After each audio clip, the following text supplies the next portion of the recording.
So before we kick off, I just wanted to kind of outline what we're going to do tonight and the topics we're going to cover. It's very much a whistle-stop tour of training for the marathon. I was chatting to Jason beforehand, and while I was pulling this together, it kind of struck me that like each of these topics is worth a presentation in its own right. So we'll just have a quick go over what has worked for me consistently over the years. And I appreciate there's individual differences in opinions on what works, but if you just kind of put that to the one side and just focus on the themes that I'm going to cover. And I'm happy to have further chats after the presentation in the days ahead, or either by email or signing on and having a Teams chat, or even if you feel it's worth a further presentation on some of the specifics, we can do that as well. As I say, this is the first one we've done on the marathon for quite a while, so it'll be interesting and useful to get some feedback on it as we move forward. As I say, when we're looking at some of the sessions in the marathon training block, some of them are a little bit eye-watering, but I've got Derek, my oldest boy, who's a bit more au fait with how these can be manipulated for the real world. And obviously, when we get to the fueling part of it, I've got Callum on board as well to see what, and we'll do a bit of a Q&A with him and what he does fueling-wise for the marathon. So as I say, we're going through this, the types of marathon runner planning, training blocks, a little bit on the long run, because that's quite a common question. What the taper can involve, and then race day warm-up, fueling, pacing, and then common problems that we always seem to hit at some point. So kicking off, these are my main influences, and if you can get a hold of these books and have a read through, then great.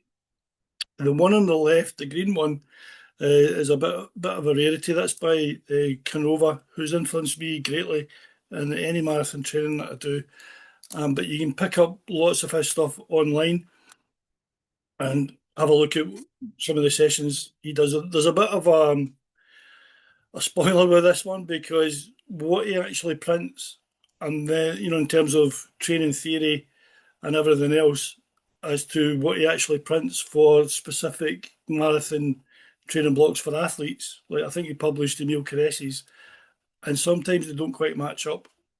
So if you're going to read any of his stuff, it takes a little bit of digging about, and a bit more, just have to spend a bit more time on it and trying to understand where he's coming from. And that's when I genuinely believe this is true. I think, along with the marathon, is the most difficult event to coach and train for, because everybody seems to arrive in at the marathon at some point in their career. So you've got all sorts of different types of athletes, and actually pulling a training program together that will make everybody tick and get on the start line fit enough to run their best marathon is quite difficult. So you have to kind of understand roughly what kind of athlete you are, or what kind of athlete you're going to be coaching. So for me, this has come from Canova.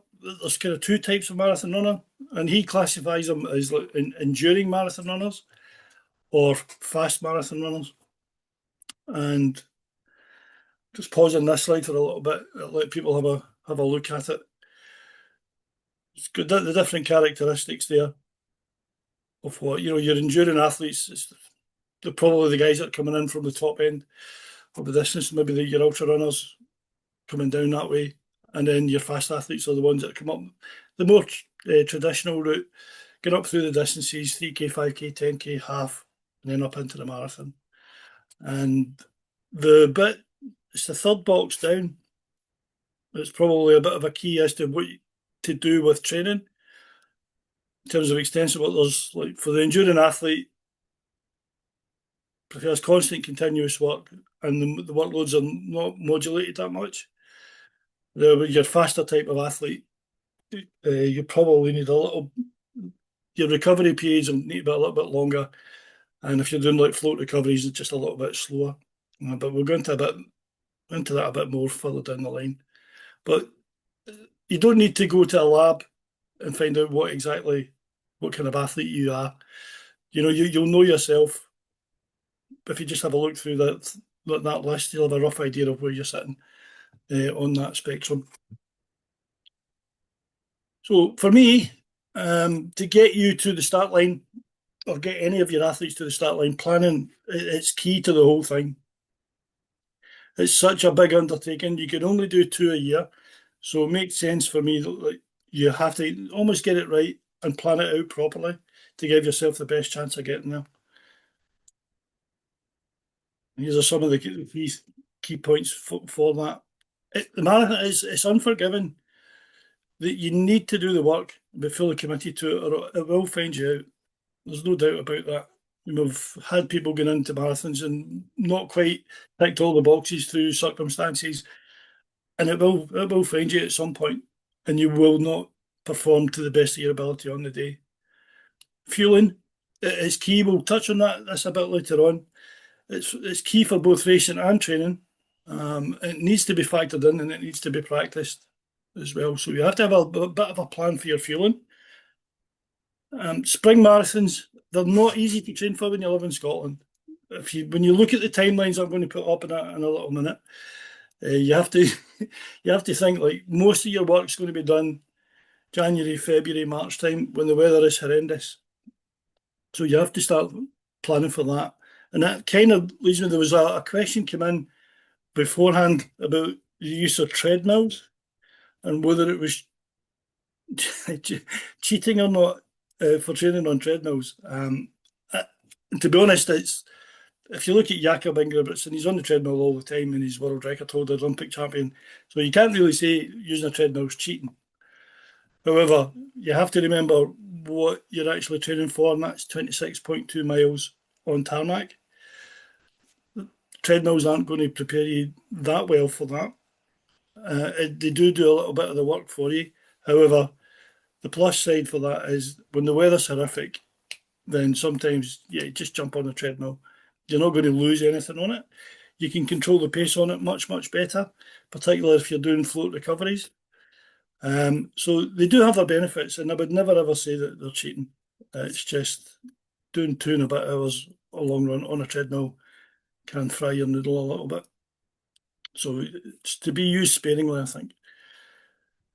So there's a large volume of work as well, often in a single training session. So you have to plan your recovery and you have to factor all that stuff in, particularly if you're working full time. And that's back to the spring marathon thing. If you think about training through the winter, if you've got a big session planned for a Thursday, where it's much easier to do it in the summertime for an autumn marathon than it is trying to do it in January when the nights are about 19 hours long. And then each training block must prepare you for the next block. So training, you see it like I've done that block and then I'll move to the next block and you just replace everything. But what you have to do is add to the training that you've just done and keep and maintain that and then add to it with the next block. So when it boils down to it, this is the format that I use. So you get your general preparation period, it's about 4 weeks. And forgive the language, this is just a straight copy from Canova. I wouldn't call them these blocks, I would call them something else. But fundamental preparation is 6 weeks. And I'll explain all these things in a little bit. And then your specific prep, it's about 10 weeks worth. And then your taper, 2 to 3 weeks. And in total, it's about 22, 23 weeks. So almost 6 months worth of work in an ideal world. However, I'm aware, like, there's things out there. You've got to be careful when you listen to people and other coaches say, yeah, you only need 16 weeks for a marathon. But that 16 weeks is numbers 2 and 3. They don't count number 1. And then you've got your 13-week build, which will probably be number 3 and 4, and I'll take the taper into account. But I take the taper as a separate block completely, and you use the 4 blocks. So I would say that your 22, 23 weeks is realistic for what you need to do. So this is where, as I said, this is where planning becomes essential because it's a massive undertaking. It's 22, 23 weeks of your life preparing for one race. So a lot to go through. And then get it logged. And I've stolen this one from Ross Cairns up in Inverness. And you don't need to go as fancy as this, but it's quite good. It's good to plot it out in this way so you know, and then you've got your races or other family events down at the bottom, so you know where the choke points are going to be and what you can and can't do and where you might need to back off or tweak things a little bit. And I also liked the way Ross put in the middle bit, whereas like if you're offloading, and it gives you a bit of a visual idea of where the training loads and the heavy loads are going to be in any particular week and where you might be offloading a little bit. I did promise Ross I'd give him some credit for it, but since I taught him how to do it, I'm just going to keep it all to myself. But yeah, if you can, it's quite easy to do. As I say, it doesn't need to, it's just a spreadsheet. It doesn't need to be anything as fancy as this, but it's good. It's good practice to get it plotted out and planned out in this way, so you know where you are. And then from that, you can start plotting volume and mileage. And I've got a few examples here. Here's one I've used in the past with Callum and Derek over the 22-week period. So I really should have coloured the last 3 weeks and put them in a different colour. You can see the mileage builds up at the start and then it plateaus. Now we have a down week of about 90, and then it's back up again, and then back down again. And then I kind of used a wave kind of progression because I don't think, it's like banging out 130 miles a week constantly is not a great idea. So we used this and it worked quite effectively. The blue weeks are supposed to be down weeks, but in hindsight, 120 miles a week isn't exactly a down week in anybody's book. It's still a lot of miles. But you can see that you're never really at top end mileage for very long. And then we taper down at the end. And here's another one I've just been kind of playing about with, is a gradual build all the way up. So it's your traditional 3 weeks on and then down. There's no mileage on the blue ones this time for the down weeks because it can be anything you want really, and it's an individual preference for that. So you can see you gradually build and build and build and build till you get to your top end mileage. So you go up 1 week, 130, and then down, and then it's 3 weeks on, 1 week off, 3 weeks on, and then down into the taper for that one. And then the last one, again, this is me mucking about based on something I read a couple of weeks back. And it's essentially front loading all your mileage. It starts all those 6 weeks at 130, that's all kind of base training. And you're logging all your big mileage, and then you're coming down, and then you're adding all the quality in your marathon block at the end of when it's at 115. And then a slightly shorter taper down in there.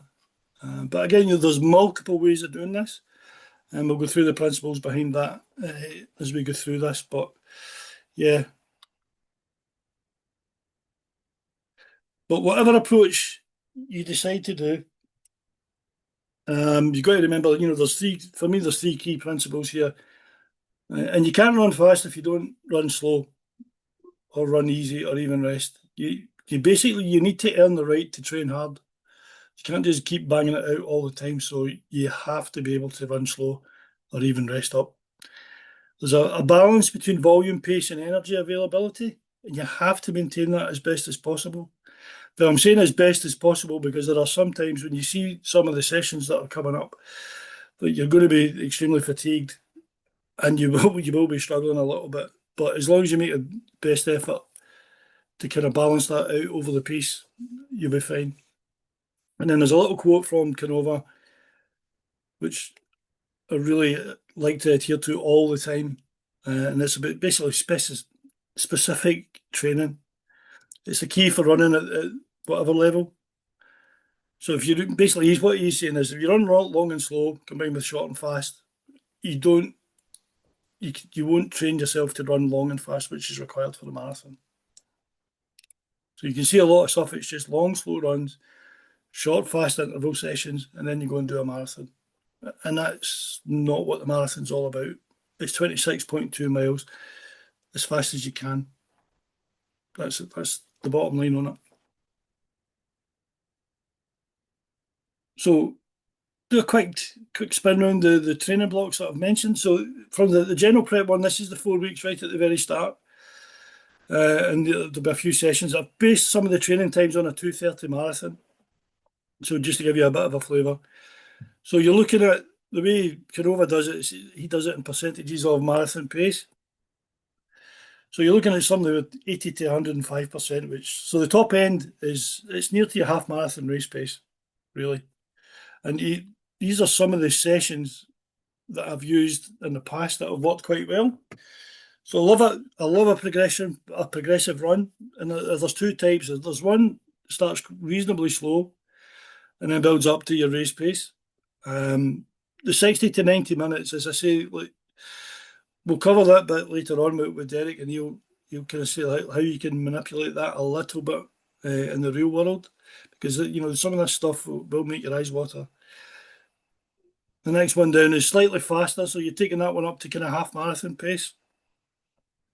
Again, spending reasonable chunks of time at each pace, and these are not prescriptive. You can make this any way you want. Any jumps you want. You can even go down to 5. We use a 7 mile progressive run where you picking the pace up every mile.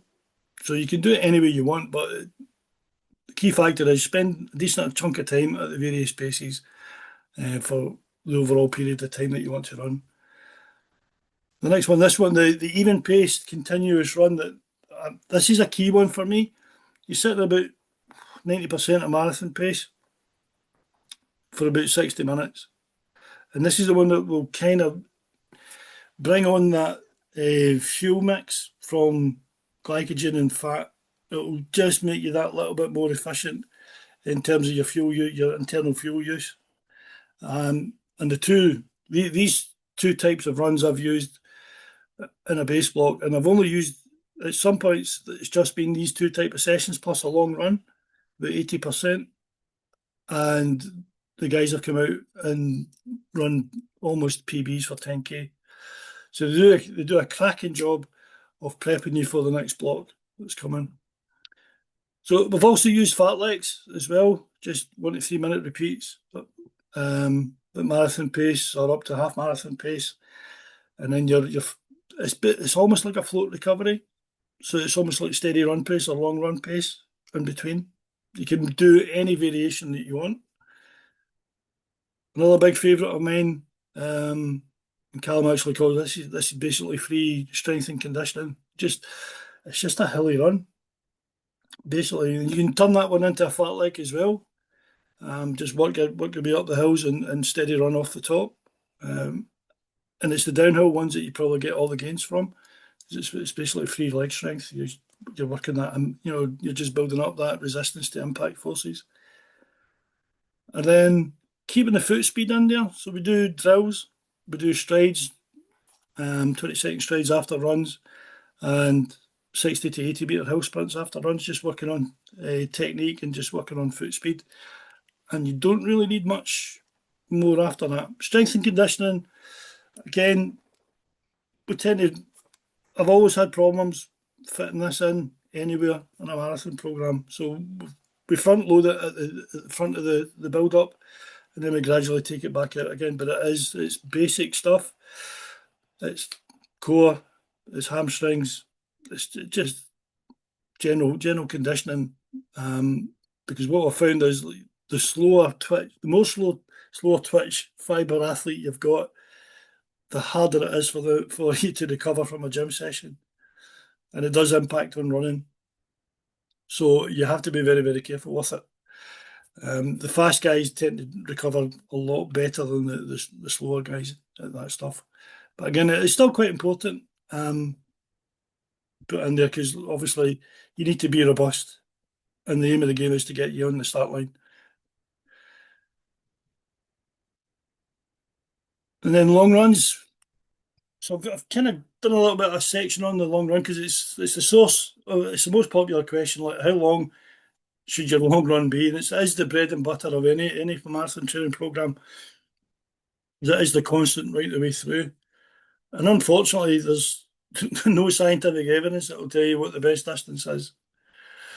But there is a clear trade-off between running far enough and remaining uninjured. Of that, there is no doubt. But if you run, your long runs are regularly too long and they're inappropriate distance, you won't be able to run the other hard sessions at a high quality, and you'll increase your risk of injury for the reasons that are on your screen there. And for me, I think this one's a bit like there's that argument of like for every other distance that you race underneath the marathon, your long run's always longer than race distance. But in this case, it can't be. So I think, if you steadily build up to 21, 22 miles, then you'll maximise your chances of getting on the start line while remaining healthy. And that can get swapped out for times and stuff. Again, as I say, Derek will maybe explain a bit more of that later. But again, if you're an experienced athlete and you've got loads of miles under your belt, you could probably take that up to 24 miles. Probably, I wouldn't. We've tried 25, we've tried 26 miles. I just don't think it's worth it, if I'm honest. I think if you consistency is the key for this one. If you keep banging out 21, 22 miles, if you can do 24, great. But yeah, that's as far as I would go. They shouldn't be slow jogs. And at the appropriate pace, it depends what you want and the purpose of your run in that training program. And that's another big one for me. Like too many, like you're just going for a run for the sake of going for a run. You should be able to say every single workout or run or whatever it is you do, you should be able to say, I'm doing this because. So if it's a recovery run, that's exactly what it is. For the long run, it shouldn't just be going out the door just for the sake of going out the door. So again, like the most beneficial range is probably within 10, 20% slower. We've already covered the 90% run, the 80% run. But a few, we'll get to this further down the line in the presentation, they should be done at your goal marathon pace. And again, with the slow long runs, it just reinforces poor running style. And it doesn't do a very good job of simulating the demands of the marathon. Because at the end of the day, if you just go, if you can run 2.5 hours and you get out and do your long run at 8-minute miling, where's your benefit? But equally, if you run them too fast, you're going to be too tired for everything else that you need to do. And I picked this one up from the Fitsinger book, which is quite a good way of manipulating your long run. It's just basically do the first half 20% slower and the second half 10% slower, and you're mixing both. But don't do this all the time. Because sometimes, it's just good to just go and bang out a 22 mile or a 24 mile run at a decent pace. It doesn't need to be faster or slower. So you can do all this as well. But long runs are a quality session in their own right. They need to be treated as such, and you need to have appropriate recovery in the following days. It's too many times I've seen like you've gone and done your massive long run, which is way longer than anything else you do, and then you've got a quality training session on the Tuesday. Sometimes you just don't need that. You just need to recover and be able to run fast maybe on Thursday. Well, moving on to the next block, and what he calls fundamental preparation. So you basically, in this block, this is where you're trying to get 10K and half marathon fit. You're maintaining everything that you've done before, and your pace is anything up to about 112% of marathon pace. So it gets quite quick and quite fast. And your top end is near 5K race pace for this one. And the sessions I've used for this, the fast continue, he calls them fast, it's a tempo run, 20 to 40 minutes at that pace. That's just a tempo run. You can turn it into a progressive tempo, which is quite hard. Then you've got your interval and your track sessions, if you want to do them on the road. So anything 3K up to half marathon pace, you can have jog recoveries and float recoveries. I've deliberately not put any sessions in for that because there's a gazillion of them out there that you can do. Um, it's just, I wouldn't be able to cover them all tonight. And then competitions, anything from 5K to half marathon, just slot them in there. Road, cross country, or track, depending on the time of the year and where you are. And then for your long run, this is the period where you're starting to build that maximum up to that maximum distance by the end of the block. So if you've got 22 miles in your mind for further down the line, by the end of this block, you should be up, and your long run should be up at 22 miles in preparation for the next phase coming up.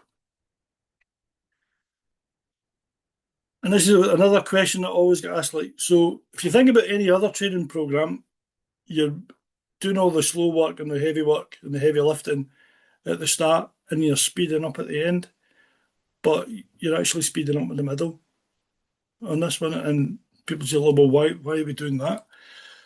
Is it not better to sharpen up and be sharp for the marathon? Short answer is no, but like this is Steve Magnus's language, this one.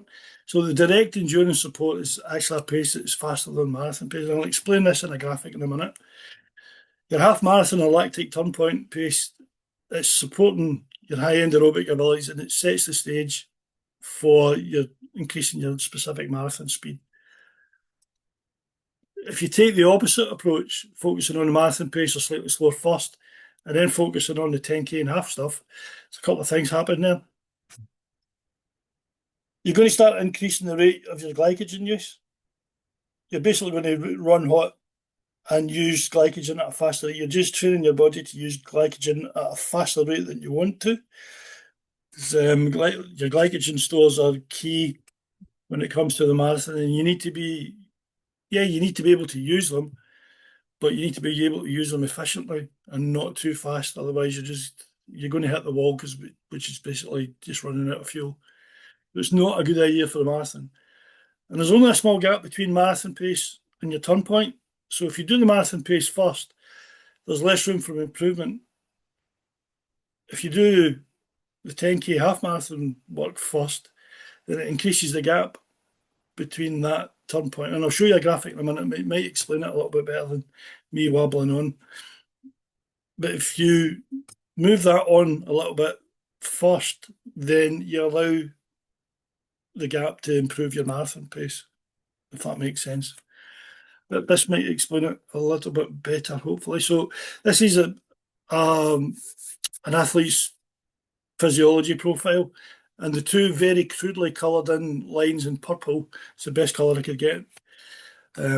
That's basically your lactate. The one on the left is lactate threshold, the other one's lactate turn point, and the one on the right. And these dictate, and your marathon pace sits somewhere in the middle. So your lactate turn point, the one on the left, well, that's your kind of half marathon 10K speed. So essentially what you want to do is move that to the right, which then creates a gap for your marathon pace to improve to the right as well. Everyone's got a natural buffer where if that doesn't move, your marathon pace will just go to a certain point behind it, and it won't be able to move no matter how much you train it. It just won't budge. So you have to nudge that second line, that line on the right hand side, over to the right a little bit, and that's why we do the 10K and a half marathon work. It's to not push and pull that to the right, because if you look at the bottom, it's quite blurred, but that's the treadmill speed in kilometres an hour. So you basically want everything shunted over to the right. So essentially, you're just running faster. It's basically what it is. So that's the kind of theory behind it, is nudge your turn point to the right, and that creates the gap for the marathon pace to improve. I hope that makes sense, because I kind of confused myself a little bit there. Okay, so then on to the last bit, and this is basically the grunt and groan section of the marathon build. So you're building on everything that's gone before, and you're beginning to start focusing in on target marathon pace. And your reps, your workouts are going to be like 90, either side of marathon pace, 98 to 103% of marathon pace. And this is where it gets a bit tickly. And these are some of the sessions that we've used in the past. There's some specific examples in the next slide. So you're looking at 18 to 25k at race pace with appropriate warm up and cool down. Extensive reps, we call them. So 19 to 30k is worth of work. Again, either side of marathon pace. And recovery, it's basically a float recovery. And this can get, it's not prescriptive. Some athletes like Callum prefer a higher paced float recovery than a slower pace float recovery, but other athletes prefer a bit of a slower pace. But equally, both are going to work at the same point. It's just about personal preference at this point. And then your intensive reps. This one's a really good one. But we use this one. For us. It's a good indicator of where your marathon fitness is. So it's 1k 103% and 1k 97%. And the reason we do above and below is the theory is like some athletes will respond better to faster paces and pull the pace up, where others will respond better to getting it pushed up from underneath. So if you're going either side, the theory is you're getting a double hit all the time. So your pace should eventually improve that way. You've got your specific long run, 90 to 95% of marathon pace. And then basically the Canova double T session, which is, I know double T is all the rage at some point, but you basically do the same session twice. It's a big day. That's like 13 miles each session, that one. But it doesn't need to be that. You can manipulate the distances yourself for that one. But again, it's a 26-mile day, which does take. It's not a particularly onerous day in terms of what trying to do it on the day. It's the recovery after. What I've found with the guys is it takes about 3 days to recover properly from that, and then your long run at even pace at 90%. So yeah, this the sessions I think I've found has worked best. And here's some of the specific examples. And again, it might make your eyes water a little bit. There's this. The 3k sessions are about 95% recovery. So yeah, there's one in there that like Callum will be sitting there going, I don't do that one. But that's one I'm going to the 7-6, the decrease in rep one. I'm going to bring that one in this year. I quite like the look of that. I'll probably bump the recovery up a little bit. And then the two sessions at the bottom are from Daniels as well. And the putting in the 1 mile at tempo is quite good. It kind of changes the rhythm up a little bit, and I've found that when they come back down again and do the 4 mile, they're actually running faster than they were on the 8 mile. And it's a good trick as well to get into, or a good habit to get into if you start struggling on race day. And I know this does sound counterintuitive, but actually picking the pace up can snap you back round again. And there's a thing, I can't remember whose coach it is. I think it might be Conor Mantz's coach. It's basically 10, no, it's Graham Blanks, the new boy come out of Harvard. His coach just says like 10 quick steps if he's struggling. So he just picks the pace up for 10 steps, and it seems to snap him out of that and get the rhythm back in again. So these are your main sessions for that. So how do I fit it all in? It's basically I go on a 2-week cycle. So the first week would probably look something like this. Monday is just recovery runs. Tuesday, it's a progressive run, that's 7 miler, so it's a 3 mile warm up, 7 miles, and I put marathon pace right in the middle and come down in 5 second increments. So whatever target pace, you put it in at mile 4, do 3 miles and 3 miles, either side of it, just coming down in 5. Wednesday's a medium long run. With that, I mean, it can, our long run's 24 miles, so this could be anything up to 16 miles. But it's just another good chunk of volume in the one session. And then Thursday's your marathon specific session, which again, if you're working full time, you have to start thinking about where's that going to be. And we would do maybe the 5K session at that, and then recovery run or rest and a massage, and then keep the hilly run, but keep the hilly run in through this block. And then Sunday would be one of the specific long runs. And then moving on to week 2, and we don't do anything session wise on a Tuesday. It's basically 3 recovery days, even though we could argue 16 miles on a Wednesday is not really recovering. But at the end of the day, you need to be able to run fast when you're tired. And then we do this, maybe do that session, recovery run or rest, hilly run, and then it's just a normal long run on a Sunday. So essentially, if you go back one, whenever there's a marathon specific long run on a Sunday, then you have 3 days rest. But if you've just got a normal long run, you can put in another session on a Tuesday.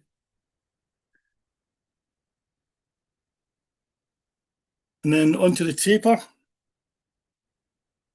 So yeah, it's hard to get right. It's very much dependent on the individual. There's loads of things that can affect the taper. Primarily, what the main one being what you actually bring to the taper point.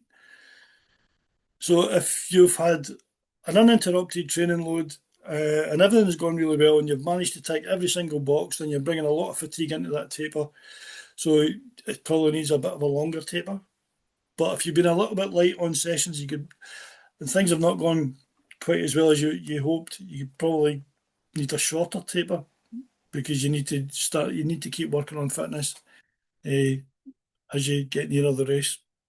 But you haven't accumulated all that fatigue that you would have done if things had gone right. So you're not coming to the taper just as tired as you think you are. 2 to 3 weeks considered optimum. I've worked well with reducing the volume in those percentages. That's worked quite well. There are downsides to the taper, believe it or not. It can result in a detraining effect and an increase in weight, because you're not running anywhere near as much as you were, but you're still eating the same amount. So you will put a pound or two on, but that's not, as long as you know what's coming, then it's not a big deal. And again, that's linked to your pre-race diet. You will, if you're carb loading a little bit in race week, then you will put some pounds on, particularly if you're eating pasta, which tends to make you retain a bit of water. So you do start, the scales go up the way a little bit. And it's not unusual to pick up illness or feel unfit during the taper, because you've changed your routine, you've been perpetual motion for 10 weeks, maybe even more, and then all of a sudden you're not running as much, and sometimes you can feel a little bit unfit. And Mike Johnson's got a bit of a theory on this. It's like your body's been hanging on so tight, trying to get through this training block, that it's kept everything out, and as soon as it feels you relaxing a little bit and taking the workload off, it just opens up, and then an illness pops in, and you probably suppress your immune system all the way through anyway. So during the taper, it's finding, and it is very individual. As I said, you've got to find the things that make race day work for you. It's tempting to go and start sharpening up and start doing the 5K work and the 10K work just to get a bit of speed in the legs again. But again, remember, that just sparks your glycogen use. So it's just about, for me, it's just about bringing the marathon sessions down a little bit. Just reduce the volume, but keep running every now and again. Keep running at marathon pace, just to keep that ticking over.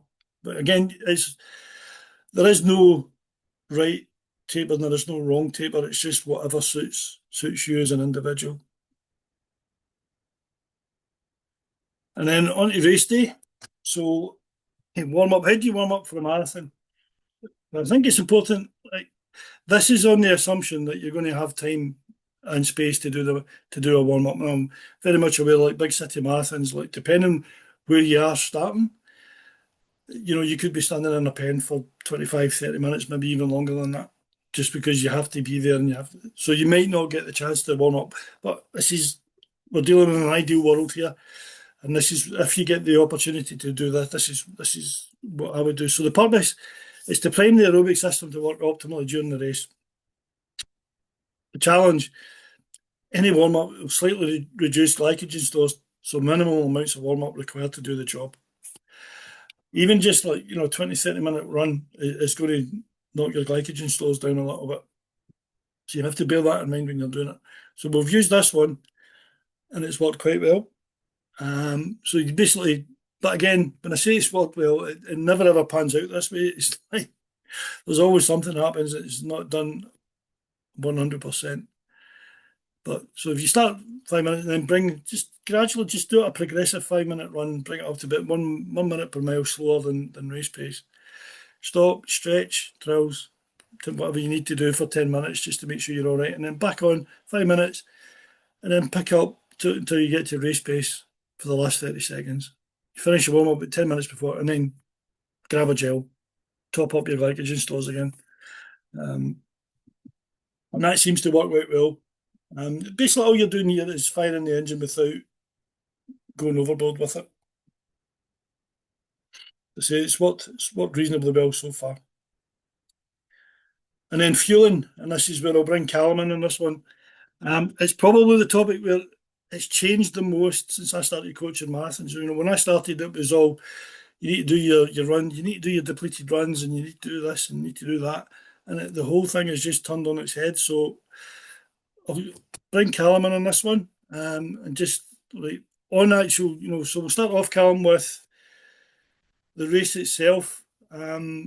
What's your fueling strategy when you're racing, and why do you do that? Well, usually they say for something it's up around 2 hour mark, and the marathon is still at kind of carbohydrate burning intensity. You're looking to get at a minimum 90 grams per hour of carbs, and you can go up to about 120 grams of carbs per hour if you can stomach it. Luckily for me, if you get an elite start, you usually get a bottle every 5K. So in that, you're usually having, I can't remember the exact math at that. I usually measure it all out beforehand, but it's like 20 grams every 5K. So that'd be like every 15 minutes, maybe even 30 grams of carbs. They say every 30 grams for every 18 to 20 minutes. So if you don't have the luxury of having bottles, you might need to have a bunch of gels on you, preferably. And obviously, you need to take a little bit of fluid to help digest and absorb that that carbs. And you also want to, it's something you want to do early rather than later in the race, because you don't want your liver glycogen stores to become depleted and then take carbs on. You want to kind of keep the glycogen levels in your liver always topped up. So essentially, just fuel up small but often when you can. Yeah. Yeah, cool. And you touched on it a little bit, Callum, and it was something I was going to come on to anyway. If you can stomach the gels, is there any way that you practice that? Basically, your gut can be trained like a muscle, so it's really about just doing it in training. Um, on your long runs, or even obviously start off in your long runs. You want to be kind of working out and making sure you're taking, even though it's not super high intensity, trying to hit that 60. Start off at 60 grams per hour, and then work up to 90 grams. And if you're still feeling okay, maybe push it up to 100. But I'd recommend getting up towards 90 grams of carbs per hour, just in your training runs, and that will also help with recovery as well for the next day, and also help with, you won't come back from runs and just stuff your face as much because you've already carbed and you're getting the fueling in as well. So define stuff your face. I just go in and eat everything like biscuits and everything, which will help with Biscuit. maintaining a good weight as well. Yeah, so essentially is like just practice it. Find a gel that works for you, and then just practice absorbing it and doing it in training. Yeah. Yeah. I mean, we've seen it with myself and Derek. I can stomach a certain drink, and Derek's when he takes a drink, he's jumping into the bushes. Uh, so Yeah. yeah, it's just about trial and error, um, and trying to work out what works best for you.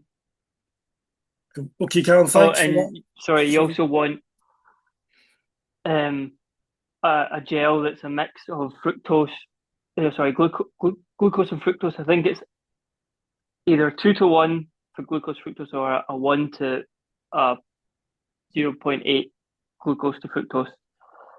So I personally use Precision Hydration and Fuel, but there's others. There's Morton, there's SIS, there's a few other on the market. Yeah, nice little plug there. I'll speak to you about that. Okay, so if there's any more questions on fueling, we'll hoover them up at the end because I know it's quite a complicated topic and it's key to the whole race day, if I'm honest. But we'll hoover them up at the end if there's any. So race day pacing. Again, another question is like, how do you pace a marathon? And as I said, there's a positive split. The first half of the race is faster than the second half. A negative split, vice versa, and then the even pace, both halves are equal. But to be honest, experience suggests that even the best of intentions, marathon, but at the end, they always nearly end up as positive splits. So the trick would be getting to that point in the race where you know you're going to hurt and you know you're going to slow down, but make that as late as possible in the race. You're seeing like, I think when you look at some of these big city marathons, it's definitely getting better at the front end. Well, before, if they overcooked it, they would probably blow up about 25, 30k. But now you're seeing guys that are going as late as 35k. So if you've only got like 7k to slow down, then you're still going to run pretty quick. But the trick is don't slow down like from halfway far too much. So for me, a good rule of thumb, and this is not any science behind it, it's just like I spent a little bit of time looking at people's half marathon PBs versus their marathon PBs a couple of years back. Certainly, I think it's probably going to change now because of the shoes and everything else. But a general rule of thumb was probably around about 3 minutes. People tended to go through and still scored a good performance. So if you got a half marathon PB, add 3 minutes on and aim to get to the halfway point on about that. But the key is to be as consistent as possible with your pacing. There's no point in getting to the half marathon point 3 minutes slower if your pace judgment's all over the place. And work out your 5k splits or whatever splits you want to use. And as a fraction of your half marathon, but just work them out and try and keep as rigidly as possible to that pace. I mean, it's almost impossible because you're either going to be burying in the pack and the first couple of miles are going to be slow, and then you won't hit the first 5k split because you've been on and behind tons of people, and then the race will open up and then you'll speed up and you go too fast. So the good rule is just like be as consistent as you possibly can be, but don't panic as well. If you're off the pace slightly, just as long as you're not way too fast, you should be okay. And it's as simple as that. There's no magic formulas to it. It's just don't go too fast and be realistic with what you're trying to do. And common problems, just about at the end of this. So not enough time to fit in. And this is where I'll bring Derek in. So if you look at that, this is the shortest session that we do is the 11 by 1k. So it's essentially 22 by a k. So it takes about 68 minutes, excluding warm up and cool down. So if you put that into a 3 hour marathon runner, it would take 95 minutes to do. And eventually it gets to the point where it's like, is it worth all that time? So Derek, are you there? I am, yes. Right. So, and so I say Derek's got a bit more experience in kind of tweaking this stuff to suit the real world. So is there any advice you've got there, Del, for Yeah, can you go back are you able to go back to the slide with the marathon sessions on it? Yeah, trying my best. Oh, if you can. I'll just get lost now, you know that. Yeah. That one? Yes. So the kind of short answer I would say is like, well, obviously Cal and I have been pretty lucky that we've been able to do these sessions in the morning, traffic free in a cycle track sort of thing. Like we've not had the issue of maybe having like a full-time job during the day and then coming home at night. So ultimately, some of it comes down to the time you've got, what else is going on in your life, sort of thing. So kind of I've been coaching people in marathons for quite a while now. So for example, the 11 by 1K session that we've done, there's been some people where I've started the build up as low as in and outs of 3 minutes for 48 minutes. So that would be what, 8 times 3 minutes at 97, 3 minutes at 103. Does that make 48? 8 times 6, yeah, it does. And then build that up towards an hour sort of thing. I'll go back to that in a wee bit in a minute. The 4K, 3K, 5Ks, again, I go for time for a lot of people that have, but I've been quite fortunate as well to have people under 230 and I've gone with distance for them. I've been able to go for distance for them so I've had like 4 by 5K or maybe 6 by 3K. But other people have maybe gone by like 6 times 10 minutes or 4 times 15, 4 times 16. I've even gone down to 5 by 12. Like the specific long run sessions, again, depending who I've had some people where I've maybe had about 10 miles worth of quality. Most people I try and get about 13 miles worth of the actual marathon or tempo, but again, it depends on who you are. The long run as well, that's the kind of the big thing. Like with who I can, I try and get them to at least one 22-mile run in the build up. However, obviously, time then becomes a factor. I've had some people cope quite well with maybe 1 3 hour run. I've had some maybe at 2 hours 45. So it's just like an element of playing about with it a wee bit. But what I would say, what I try and go for is like as you can see with like my dad's training, there's been that one big run midweek. So you see these sessions, I try and get that second run maybe at kind of 90 minutes if you can in total. So the 11 by 1K. So if it's 10 by 3 minutes, 3 minutes, maybe 15-minute warm up, 15-minute cool down, 10-minute, that kind of thing. Like what I think's the kind of glue behind it all is that second run at well over an hour if you're able to do that kind of thing. I find that works quite well if maybe you're not able to get the long run miles up as much as what you think you might need to have. If that makes sense. Yeah, that's great. Now, see so when you're dealing with athletes, do you have almost like a cut off point in time wise where you would revert from distance in the sessions to time, or is it just very much a case of assessing the individual? More a little bit of assessing the individual and partly well, I've not got much of a memory sort of thing. So when I kind of work out, thankfully I use training peaks. So I would maybe put, if I'm setting a run in, I would maybe put in, I don't know, 20 miles and then a rough pace that I think they would run at, and it would give me like the predicted total time. And if I think that's like, no, that's just far too long, then I'll work on it from there. So it's like treat everyone as an individual and then manipulate the sessions It's to suit the individual. Yeah, it's the cop out answer, but yes. it's never a cop out answer. So athlete centered, Derek, you know that. Right, thanks, Derek. I'll try and skip back to the end now.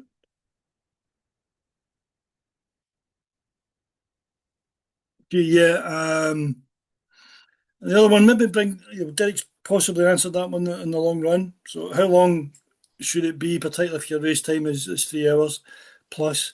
And Jason and I were chatting today. We were at a staff meeting, and it depends on, like, in some circumstances, if you're targeting a marathon time and it's maybe 4 or 5 hours or so, your training pace could actually be faster than your race pace, which is not normal. If that makes sense, it's usually like the other way around for your just your general runs.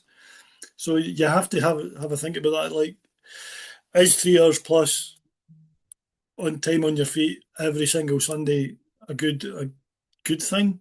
Probably not. But again, this is where there's some key messages in the next couple of slides, and then an inappropriate taper. As I said earlier on, the taper is very individual, so you have to almost like play about with it and find out what exactly works for you on the taper side. Because some people, like, if they take, I know of athletes. There's one signed in tonight. Like, if I bring the volume down too much, they just get sluggish and they don't race as well. So you've got to play about with that a little bit. So, and this is the last slide, folks, before we open up for questions. Almost bang on an hour, which is good. Key messages. So for me, the whole thing, planning is key, and it can be really quite stressful. So I would consider a coach or an advisor to guide you through it. It's always good just to have a second pair of eyes on it. I think it's primarily because it is such a big undertaking. You can't, if it goes wrong, you can't just go out the next week and do it again like a 1,500 meter runner can or anything else. So if you're going to invest all that time and try and score a performance, then it just makes sense to me, like, get somebody else to either guide you along the way or just advise or just have a second pair of eyes on it. Because sometimes you can get sucked into that rabbit hole a little bit and you don't see the wood for the trees. Hard days are hard, easy days are easy, and rest days are exactly that. Just have a rest. Don't do anything else. Don't skimp on the recovery, and try and maintain the balance that I mentioned earlier on as much as you can. Consistency, and that should help the next point. Consistency is key. You don't need superstar sessions. You don't need the hero last rep heroes, any of that stuff. Good old fashioned consistency, weeks of solid consistent training, that'll win the day for you. Just keep banging it out and make sure and plan your training in a way that you will be able to do that. Stick to the plan. Don't panic too much, but flexibility is also the key. We've had occasions like when I've been out with the boys and it's just not happening on the day. So there's no harm in just saying, you know what, I'm not going to do it today. I'm just going to pull the plug and I'll reschedule this and plan it in. Particularly if you've got the big Thursday session, if that's not going well, like, why don't you just can it, recover, do it on Sunday, just swap it out for a long run. As long as it's done at some point, it doesn't matter where or when, as long as it's done. Embrace the challenge. Don't be scared of this. I mean, it is daunting and it's not easy, but if you embrace it, you'll get through it. And don't overthink anything. I mean, there's a lot of this stuff out there. There's a lot of theory behind marathon running. There's lots of sessions out there, and it's just don't overthink it. Like, find what works. Keep it as simple as possible. Because at the end of the day, all you're trying to do is train yourself to be to run 26.2 miles without stopping as fast as you possibly can, and that's all your training should be. As simple as that. And that's me. Thanks. And any questions?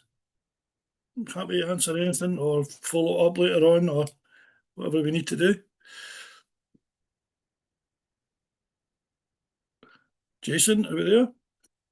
I think he's going for his Yeah, teeth. if anyone does have any questions, please just pop them in the chat box and we'll see if we can get to a few.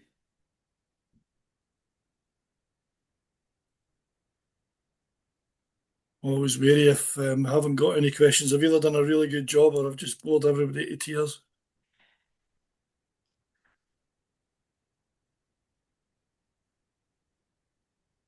We've got one there, Robert, come in. How many 20-mile runs would you recommend doing?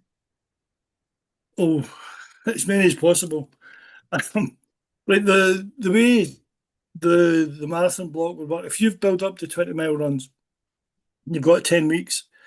The way the program will probably work is you'll do one 20-mile run just a long run every second week.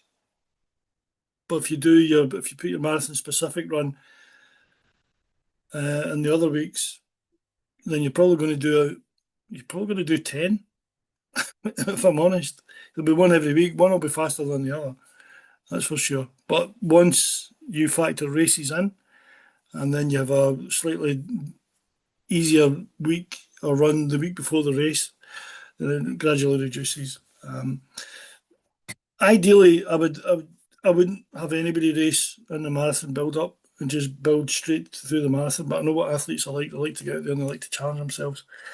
So ideally, I would have a long run every single weekend. We've got another one there. Do you have a preference for setting sessions based on time rather than distance, or vice versa? I do distance. I'm just a bit old school that way. I can't get my head around times, if I'm honest. I much prefer setting distance. That's why I asked Eric to come in because he's a bit more au fait with the time thing.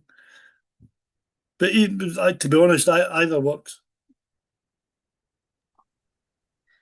For someone aiming for a 3.5 hour marathon, do you have a recommendation for what kind of time or distance in total over a week? Mm, Again, these are really difficult questions to answer if you haven't seen what you're doing beforehand. You know, it's easy to say, "Look, I want to run a 3.5 hour marathon," but when you do a deep dive into the background, I don't know how many miles you're doing a week. I don't know how much of time you've got available, all that kind of stuff. So it's almost impossible to answer that one. I'm actually speaking to a chap on Friday who wants to do his first marathon at the age of 55 and he wants to do it next year, but he hasn't run a step for 30 years. So it's like you can't just jump straight into a program and say you need to do 30 miles a week. That you have to build up to whatever it is you can get to towards the end. I hope that makes sense. Yeah, we've got one here, possibly for Callum and Derek as well. Have you experimented much with other technologies like heart rate variability, sleep scores, things like that? Yeah, I've tried my best, but these two are a bit technophobic, so they don't tend to do too much. Callum can't wear a heart rate monitor, a chest belt, so we're kind of struggling with that one. The heart rate variability one, I've got it lurking in the background, and I'm just gradually ploughing my way through the readings and see if it actually makes sense to me. I tend not, for me, I tend not to look at heart rates and things too much. I do record it and I look at it, but I just have it bubbling in the background. Heart rates are far too variable for my liking, and there's always a lag. So I'm not particularly comfortable basing training just solely on that stuff. Boys, you get anything to add? I've tried the sleep score stuff, but my own personal experience was I was not falling asleep quickly enough because I'm thinking, right, you need to fall asleep, you need to fall asleep, and then wake up in the night, it's like, why am I not sleeping? So it's just my personality. That's why I put that in the bin. So I've always worn heart rates again, not to necessarily run to that effort, but it was more if maybe training isn't particularly going great, as you kind of hint at, then you can try and look for patterns like, oh, my maybe a wee bit run down, that sort of thing, that type of thing. Yeah. Callum? Well, I've used a loop on and off. I mainly use that one for when I'm traveling to training camps because a lot of the time they're in America, and just to see if it actually, because I always think it's not a lot. Whenever people call jet lag, it's just actually just lack of sleep. because you're not getting, well, you're traveling 20 odd hours, you're not getting quality sleep for a day or two. I've used it on and off. It's a tough one because I think some people will look at it in the morning before a big session and be like, "Oh, my score says I'm 55% ready or whatever." But the amount of times I've had a session where I felt like absolute crap and actually done a good session. So if you are going to use it, I'd maybe look at it if it's saying you've had 3 to 5 days in a row where your sleep score or your heart rate variability has been low, then maybe we start to look at it. But I think if it's just you wake up one morning and it says it's low for that morning, I wouldn't read into it too much. It's more you're more trying to look at the trends if you're going to look at it, and maybe use it if you have a bad race as a maybe like a diagnostic tool of saying, oh well, I didn't feel that good there, and all my numbers were at this point for that whole week. So maybe got to learn your own numbers. Yeah, I think that's a good point, boys. The more data you have, the easier it is to slip down the rabbit hole and live your life and run and your training runs by the data. Whereas it's probably a little bit more useful to have it sitting in the background and running and look for a pattern, particularly if something has gone wrong, and then you can see the early warning signs. Okay, I'm just going to give you three more, try and get through them fairly quickly, just because I'm a bit conscious of time. But good question come in there. What should the priorities be training wise immediately after a marathon so that you're ready for your next phase of training? Recovery and a couple of pints of beer if that's what your tipple is. I think it's certainly easier to recover from the marathon now than it used to be because of the shoes. The general consensus is your legs aren't as fried or beat up as they used to be. Well, moving to the next marathon, I think it's important just to get back running, nice and easy runs and some easy strides, and then launch into the next bit. It probably takes about 3-4 weeks to recover properly, I think, from a marathon, physiology wise. Okay, and what about cross training? Can this be useful for those in particular who have a history of injury? If so, what is the best kind of cross training? I'm not going to let Callum answer that. Unfortunately, we've had a lot of experience with this, and the jury's kind of out. For me, cross training it's almost like a personal choice. Like, what do you like doing and what do you not like doing? So we've had the guys do pool running. Callum won't do that. He hates it. Derek nearly drowned somebody when he did it. It's not particularly pleasant and it's not nice. We've had Callum on the bike. Derek on the bike as well. Derek doesn't like cycling. Callum loves cycling. But unfortunately he's crashed twice and broken bones, which is not good. But you can go on the stationary bike. However, the physiologist will tell you that there is no transfer physiology wise from bike work to running. I'll have to side with the experts on that one because I don't know enough about it. But my personal belief would be if you're training an energy system, it doesn't really matter what mode you're training it in, as long as it's getting trained. But certainly it takes a fair amount of work to get your heart rate up to the levels required on a bike. The physiologist would probably suggest an elliptical as being the closest to running. But again, it all depends on what your issue is, because obviously an elliptical can stretch some muscles or tendons that you might not want to be stretched if you're rehabbing from an injury or whatever condition is making you cross train in the first place. So again, for me, I would tend to side with the elliptical being the best one. It's the closest to running. However, if you're doing a lot of it, it all comes down to personal choice. Like, what do you actually like doing? And then just stick with that one. But what I will say is, like, when you're cross training, if you haven't been doing much running, it will take a little while for your running legs to get back catch up with you again. You'll basically have a huge engine from cross training, but the chassis is not able to cope with it. Okay, and one last question. If you're targeting a hilly marathon, is it worth incorporating specific hill sessions?